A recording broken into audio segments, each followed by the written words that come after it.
All right, thanks for sticking with us here on 13 News Now at noon. We're talking about keeping our youth safe. There's a big event kicking off in Hampton right now for Youth Violence Prevention Week. It is hosted by Hopeful Hampton, and they're working to combat gun violence and include a more meaningful community gathering here within the city of Hampton. So joining me right now is Hugo Morrison and Shuler. Thank you both for being here. So let's talk about Youth Violence Prevention Week. What are some of the initiatives that you all have going so far? All right. So Youth Violence Prevention Week kicks off on Sunday with a big Hope reunion, sort of kind of like a family style, bringing the city together.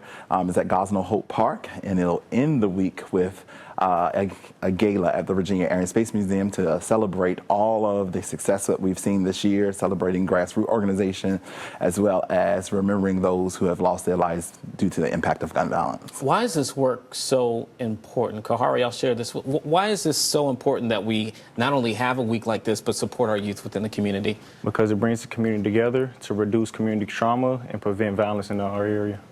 Now, both of you, I assume you work with youth, you talked with youth, obviously young yourselves, right? So what are some of the things that we're seeing right now that our youth in Hampton, that they're facing, that they just need that support?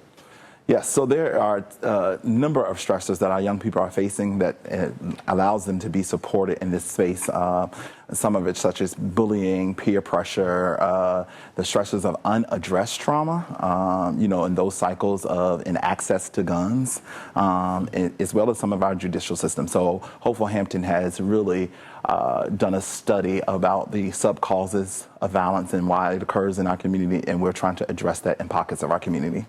And when we talk about people, community is people, right? People are probably figuring out, they might see the news, they might read things and say, man, what can I do? Obviously, you all are working in this space, but for the average person who's watching today, what can they do to kind of join in with what you're trying to accomplish in the community? You can register at our website, hampton.gov/hopefulhampton. You can help by spreading awareness, joining events, and you can just do that. Okay. All right. And then the impact that you all are facing, obviously this is 1 week, but I'm sure the work is much bigger than that. What are some of the other things that you got working? So some of the other things that we do is summer youth employment that's coming right behind this. So young people will be hired throughout the city of Hampton, working small businesses. In fact, 150 of them will be employed. Wow. So we're in the process of interviewing, selecting those candidates.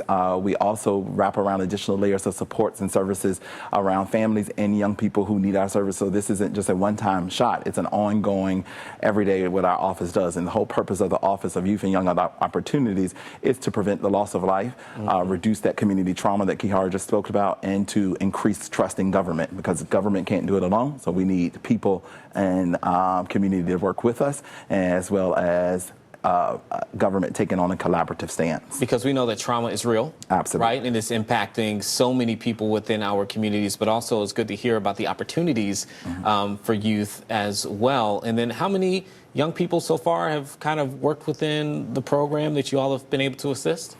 Well, this program has touched many lives.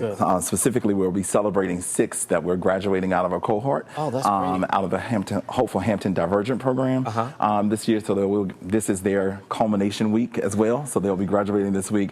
Prior to that, we had another cohort where 8 people graduated. And then last year, we had an ambassador program where 60 people have graduated. But our clients in our office are numerous. That's awesome. Well, thank you both for being here and just talking about this. Again, if you're out there and you're watching, you want to participate, you want to do something that can help within our community here in Hampton, you can go to our website. We'll have their link there, 13newsnow.com. Do something that can support these youth within our communities. Guys, thank you so much. Thank you. We'll be right back.